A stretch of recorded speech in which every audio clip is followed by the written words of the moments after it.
demonstration on the use of vision and gestures in the presentation of the lesson.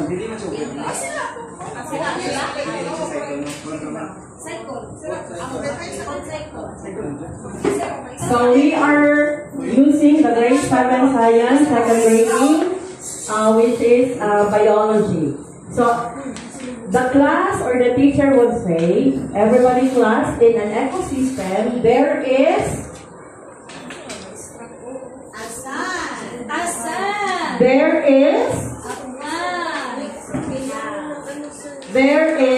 an animal. And the last one is Worms. okay. So you have it here 1, 2, 3, 4. So in functional ecosystem, there is A sun. there is Monkey.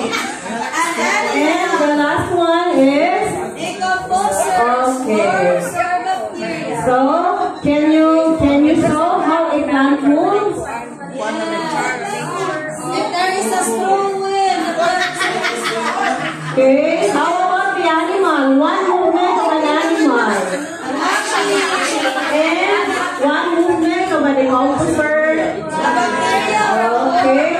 Class, is the sun moving? no. Is the sun moving? No. How does the sun radiate its heat? Again, ma'am. How does the sun radiate its heat? Through energy.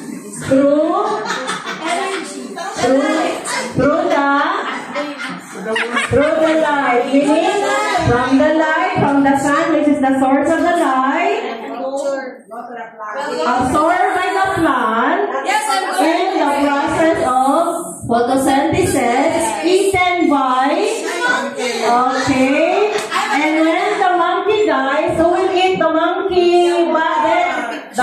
The worm. Okay. Thank you, everyone.